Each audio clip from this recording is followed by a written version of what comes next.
திருச்சி மாவட்டம் திருமயம் பெருங்குடி வலையம்பட்டியை சேர்ந்தவர் முத்துக்குமார். 33 வயதான இவர் டிஎன்பிஎஸ்சி தேர்வு எழுதிவிட்டு முடிவுக்காக காத்திருந்தார்.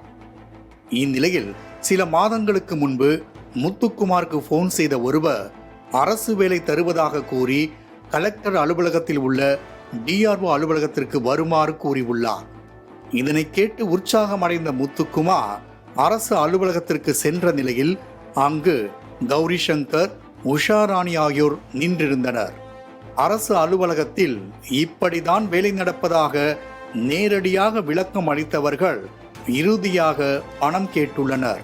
இதனை நம்பிய முத்துக்குமார் முதற்கட்டமாக 6,50,000 ரூபாயை கொடுத்துள்ளார்.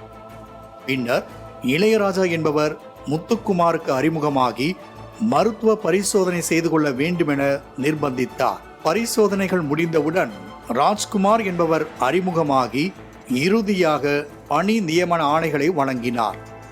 அரசு முத்திரையிடப்பட்ட அந்த அரசாணையை வாங்கிய முத்துக்குமார் சந்தோஷத்துடன் வீடு திரும்ப தயாரானார். ஆனால் அப்போது செக் வைத்த ராஜ்குமார் 5 அலுவலர்களுக்கு லஞ்சம் கொடுக்க வேண்டும் என கூறி முத்துக்குமாரிடமிருந்து 25 லட்சம் ரூபாயை பெற்றுக்கொண்டார். ஆணையே வந்துவிட்டது, இனிமேல் அலுவலகத்திற்கு சென்று வேலை பார்ப்பதுதான் என துள்ளி குதித்தவர் உறவினர்களுக்கு இனிப்பு வழங்கி கொண்டாடினார். இந்நிலையில் மாவட்ட வருவாய் நீதிமன்ற அலுவலகத்தில் நடைபெறும் அரசு அலுவலர்களுக்கான பயிற்சி வகுப்பில் கலந்து கொள்வது அவசியம் என மீண்டும் முத்துக்குமாருக்கு தகவல் வந்தது. அங்கு சென்றால் பயிற்சி கட்டணம் என கூறி 1,30,000 ரூபாய் செலுத்த நேர்ந்தது. இதையடுத்து ஐடி கார்டை வாங்கி கொண்ட அந்த கும்பல் பயிற்சி வகுப்பு தேதி மாற்றப்பட்டதாக கூறி திருப்பி அனுப்பியது.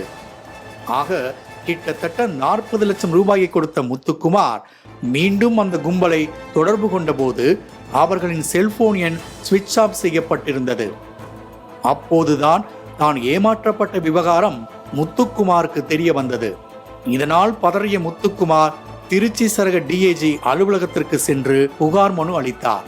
தன்னை போல 11 பேரிடம் வேலை தருவதாக கூறி 1 கோடி ரூபாய்க்கு மேல் மோசடி செய்துள்ளதாகவும் அவர்களுக்கு அரசு அதிகாரிகளே உடந்தையாக இருப்பதாகவும் புகார் மனுவில் குறிப்பிட்டுள்ளார். பொதுவாக அரசு வேலை தருவதாக கூறி ஏதேனும் வெளியிடங்களுக்கு அழைத்து செல்வதுண்டு. ஆனால் கலெக்டர் அலுவலகத்தின் டிஆர்ஓ அலுவலகத்திற்கே அழைத்து சென்று பணியில் அதிகாரிகளையும் அரசு முத்திரையையும் பயன்படுத்தி இந்த மோசடி சம்பவம் அரங்கேறியுள்ளது. அரசு அலுவலர் உடனான தொடர்பை பயன்படுத்தி நீர்வளத்துறை, வருவாய் அலுவலகம், சப் கலெக்டர் அலுவலகம், அரசு மருத்துவமனை ஆகிய இடங்களில் வேலை வாங்கி தருவதாக கூறி போலியான பணி நியமன ஆணைகளை வழங்கி உள்ளனர். இதனை அரசு அதிகாரிகளிடம் கேட்டால் ஒரு நாளைக்கு 1000 பேர் வருகிறார்கள் போகிறார்கள், அவர்களை எல்லாம் நினைவில் வைத்துக் கொள்ள முடியாது என்ற அலட்சிய பதிலே கிடைத்திருப்பதுதான் ஏமாந்து போனவர்களை மேலும் வேதனை அடையச் செய்துள்ளது.